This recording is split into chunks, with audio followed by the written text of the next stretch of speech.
Bismillahirrahmanirrahim. Assalamualaikum warahmatullahi wabarakatuh. Alhamdulillah. Salatu wassalamu ala Rasulillah wa ala alihi wa sahbihi wa man wala. Wa ba'du. Allahumma 'allimna ma yanfa'una wanfa'na bima 'allamtana wa zidna 'ilma ya rabbal alamin.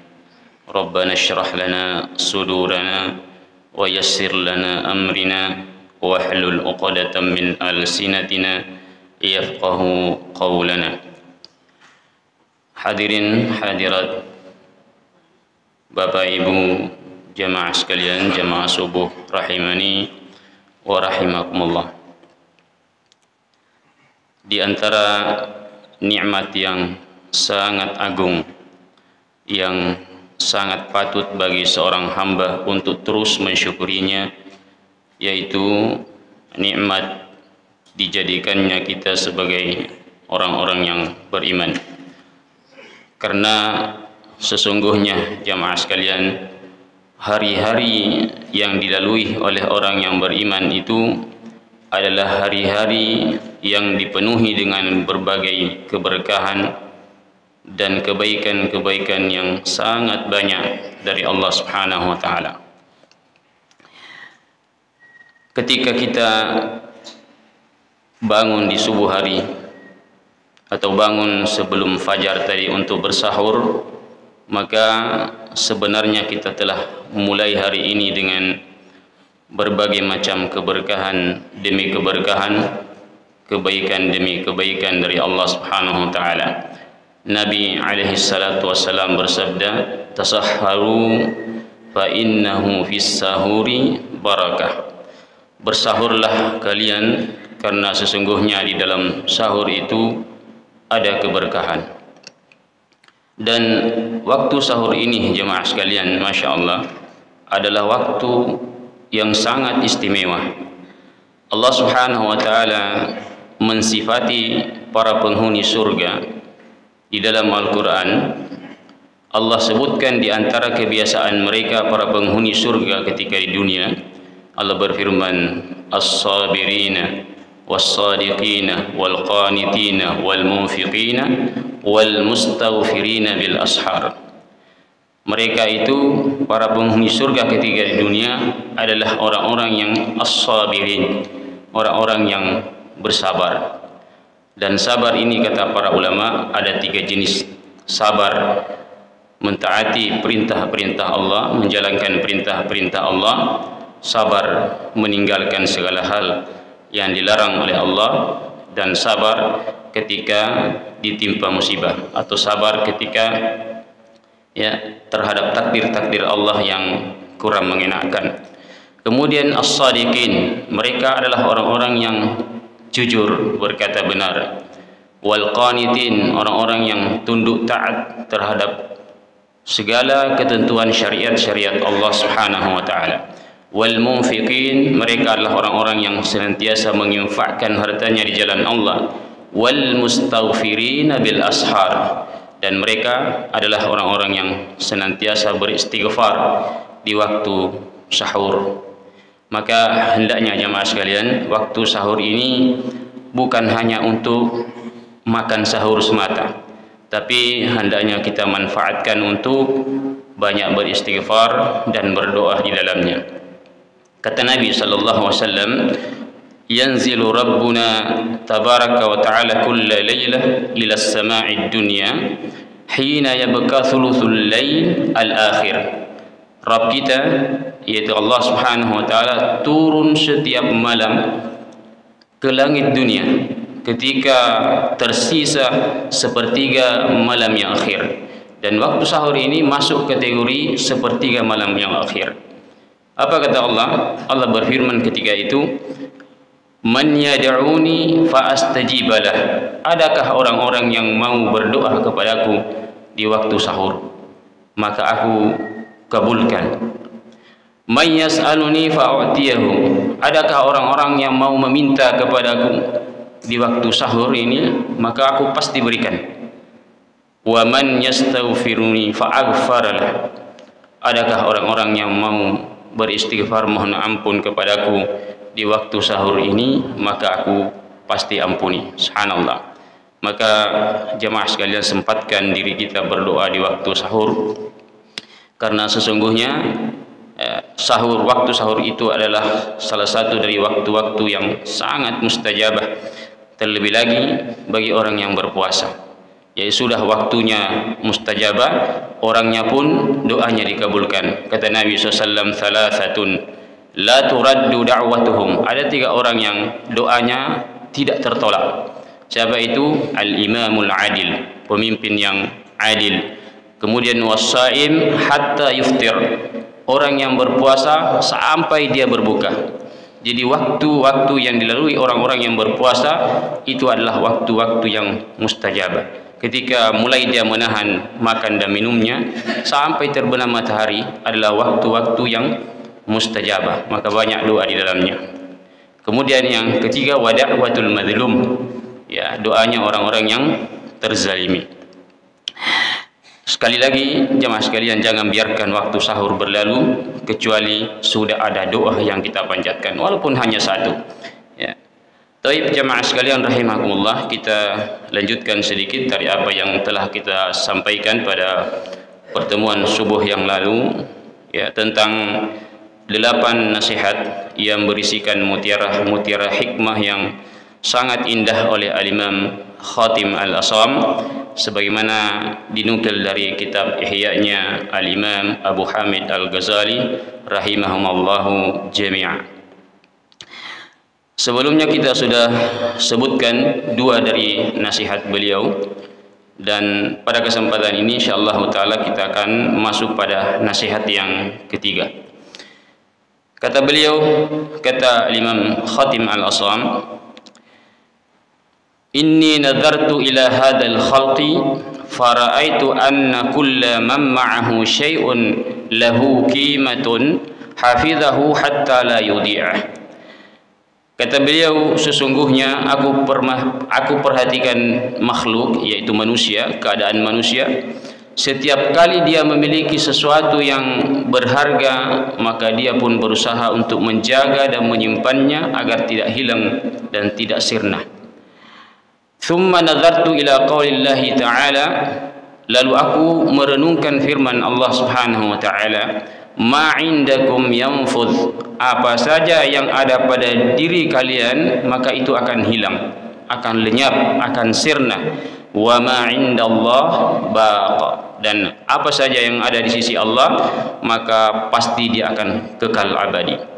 Oleh karenanya kata beliau, fa kullama waqa'a fi yadi syai'un dzu qimatin wajjahtuhu lillahi liyahfadhuhu 'indah. Maka setiap kali aku memiliki sesuatu yang berharga, maka aku arahkan ia kepada Allah agar terjaga kekal abadi di sisinya. Masyiral muslimin jamaah rahimakumullah, harta pemiliknya tidak akan bisa menjadikan dia kekal abadi. Innama lahu akhladah, dia menyangka hartanya itu akan mengekalkannya. Kalla, sekali-kali dia tidak akan membuatnya kekal. Namun demikian jemaah sekalian, seseorang bisa menjadikan hartanya kekal dengan cara dia letakkan harta tersebut di jalan Allah Subhanahu wa taala, sehingga pahalanya akan tersimpan dengan baik di sisi Allah, dan kelak nanti di hari kiamat, di akhirat, ia akan menikmatinya tatkala di hari perjumpaan dengan Tuhannya pada hari kiamat. Nabi alaihi salatu wassalam bersabda, yaqulul abdu mali mali innama lahu min malihi thalathun. Ada hamba, dia mengatakan hartaku, hartaku, padahal sebenarnya hartanya itu hanya ada 3. Ya. Ma'akala fa'afna, apa yang dia makan sampai dia habiskan.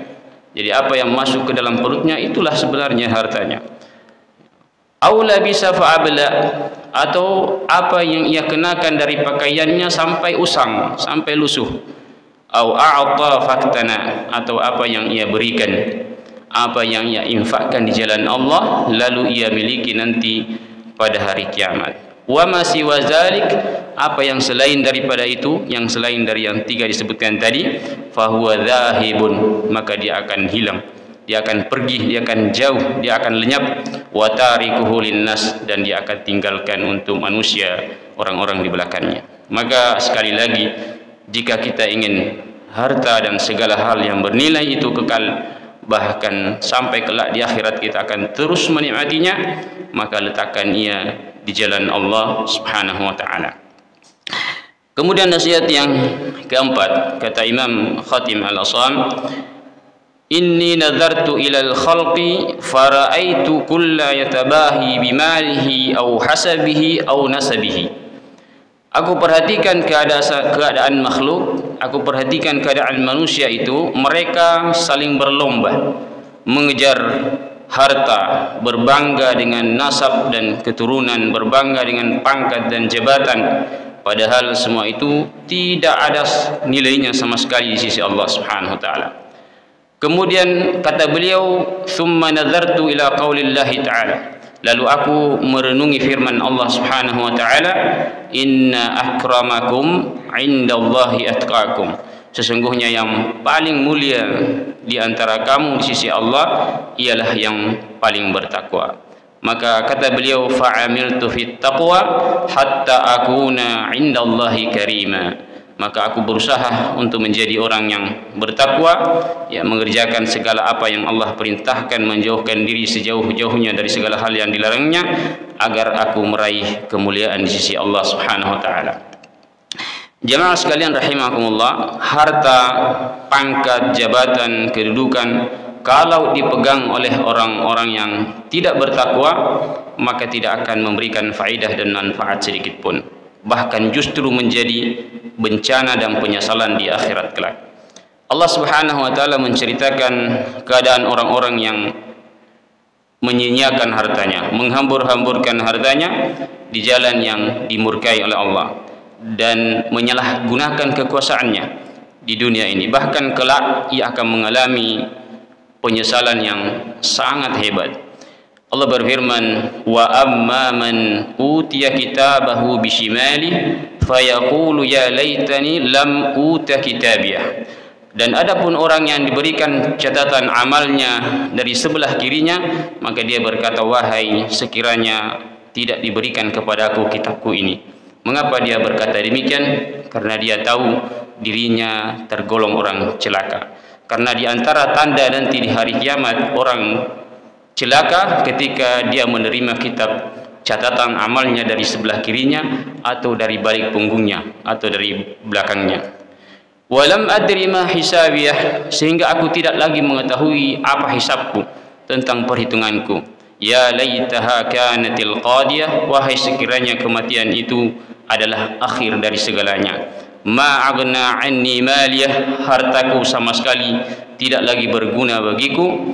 Halaka anni sultaniyah, sungguh kekuasaanku kini telah hilang dariku. Maka inilah penyesalan yang sangat-sangat tidak berguna. Oleh karenanya jemaah sekalian, berusahalah menjadi orang yang bertakwa agar meraih kemuliaan di sisi Allah Subhanahu wa taala. Kemudian nasihat yang kelima dari Imam Khatim Al-Asam, beliau mengatakan, "Inni ra'aitun nasa yatahasadun ala na'imid dunya." Aku melihat manusia, mereka itu saling hasad, saling mendengki satu dengan yang lainnya terhadap kenikmatan-kenikmatan dunia. Ya, lalu aku merenungkan firman Allah Subhanahu wa taala, "Nahnu qasamna bainahum ma'isyatahum fil hayatid dunya." Kamilah yang telah membagikan kepada manusia rezeki mereka dalam kehidupannya di dunia ini. Fataraktul hasada anni, maka aku pun meninggalkan sifat hasad ini. Jemaah rahimakumullah, orang yang hasad, orang yang iri hati, pendengki, oleh sebagian ulama disebut sebagai orang yang paling tidak beradab kepada Allah. Kenapa? Karena sesungguhnya Allah telah menetapkan bahagian setiap orang dari rezekinya. Lalu datang orang yang hasad karena sifat iri hati, karena sifat dengkinya yang ada dalam dirinya, maka dia tidak suka nikmat itu ada pada orang lain, sehingga dia seolah-olah memprotes keputusan Allah. Waliyadzubillah. Dan orang yang suka hasad ini jemaah sekalian, penyebab utamanya adalah karena dia kurang memahami takdir. Ya. Kalau sekiranya dia faham tentang takdir, bahwasanya setiap makhluk itu sudah ditentukan masing-masing rezekinya, tentulah dia tidak akan hasad. Hidupnya menjadi tenang karena ia yakin bahwasanya apa yang sudah ditakdirkan untuknya tidak akan jatuh dan tidak akan tertukar dengan orang lain. Allah berfirman, inna kulla syai'in khalaqnahu biqadar. Sungguh kami telah menciptakan segala sesuatu dengan takdirnya. Jemaah rahimakumullah, barangkali ini yang bisa kita sampaikan. Masih tersisa 3 lagi nasihat dari Imam Khatim Al-Asam. InsyaAllah kita akan bacakan atau sebutkan di pertemuan berikutnya. Demikian, mudah-mudahan bermanfaat.